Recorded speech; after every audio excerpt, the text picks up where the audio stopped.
ஒரு நாள் காலையில் எழுந்த உடனே நம்ம எல்லாரும் ஒன்று யோசிப்போம். இன்னைக்கு மழை வருமா, வெயில் அதிகமாக இருக்குமா, வெதர் எப்படி இருக்கும்.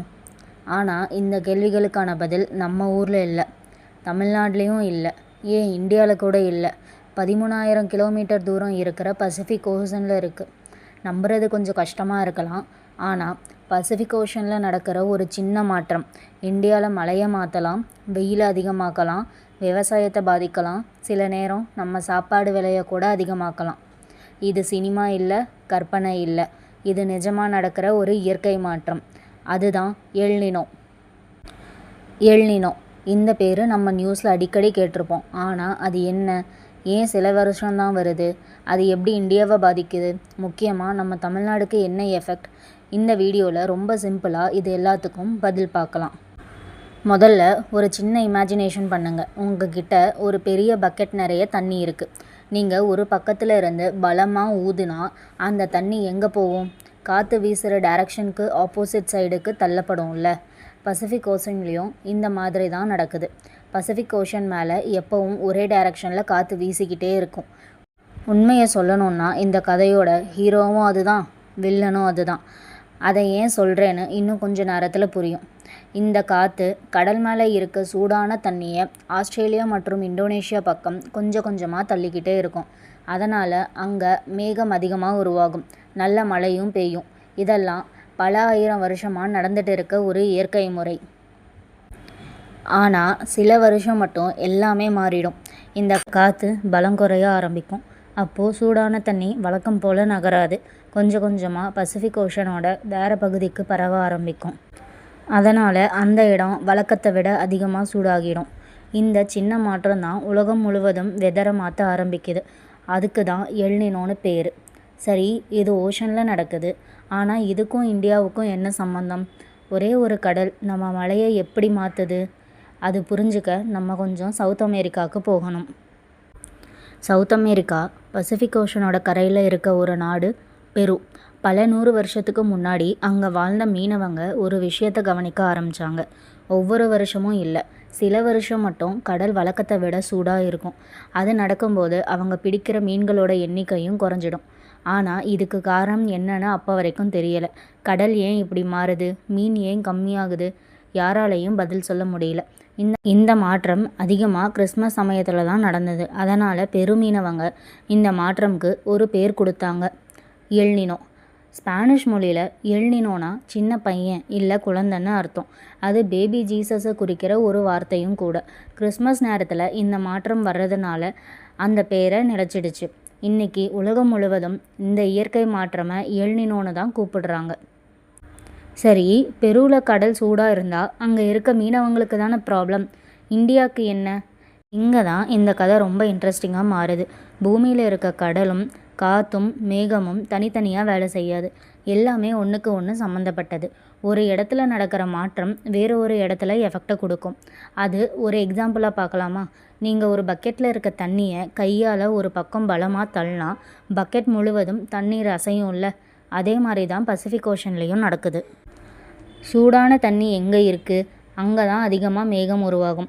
மேகம் எங்கே உருவாகுதோ அங்கே தான் மழை அதிகமாக பெய்யும். சூடான தண்ணி வேறு இடத்துக்கு போனால் மேகமும் அதோட சேர்ந்து மாறும். அதனால் சில நாட்டுக்கு வழக்கத்தை விட அதிகமாக மழை, சில நாட்டுக்கு மழை கம்மி, சில இடத்துல அதிகமாக வெப்பம், சில இடத்துல பெரிய வெள்ளம். ஒரே ஒரு கடலில் ஆரம்பிக்கிற மாற்றம் உலகம் முழுவதும் வெதரை கொஞ்சம் கொஞ்சமாக மாற்ற ஆரம்பிக்குது. ஆனால் இந்தியா மேலே இது எப்படி எஃபெக்ட் கொடுக்குது? நம்ம நாட்டில் மழை ஏன் சில வருஷங்களாக கம்மியாகுது? அதை புரிஞ்சுக்க முதல்ல இந்தியாவுக்கு மழை எப்படி வருதுன்னு தெரிஞ்சுக்கணும். இதை புரிஞ்சுக்கிட்டா எல்னினோவும் புரிஞ்சிடும். சம்மர் முடியும் போது நம்ம நிலம் ரொம்ப சூடாகிடும், கடல் அதை விட கொஞ்சம் குளிர்ந்து இருக்கும். இந்த வித்தியாசத்தினால கடல் பக்கத்தில் இருக்க ஈரமான காற்று இந்தியா பக்கம் வர ஆரம்பிக்கும். அதுதான் நமக்கு மழையை கொண்டு வருது. ஆனால் எல்னினோ வரும்போது பசிபிக் ஓஷனில் ஆரம்பிக்கிற மாற்றம் இந்த மொத்த முறையையும் கொஞ்சம் மாற்றிடும். அதனால் இந்தியாவுக்கு வர வேண்டிய மழை சில வருஷங்களாக பலம் குறையலாம். எல்னினோ வந்த உடனே இந்தியா முழுவதும் வறட்சி தான் வரும் அப்படிலாம் இல்லை.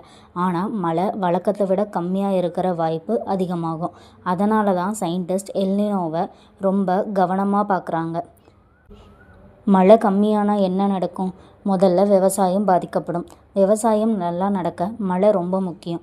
மழை குறைஞ்சா விளைச்சலும் குறையலாம். அதுக்கப்புறம் அணைகளில் தண்ணீர் அளவு குறையலாம். குடிக்க தண்ணீர் பிரச்சனை வர வாய்ப்பு இருக்குது.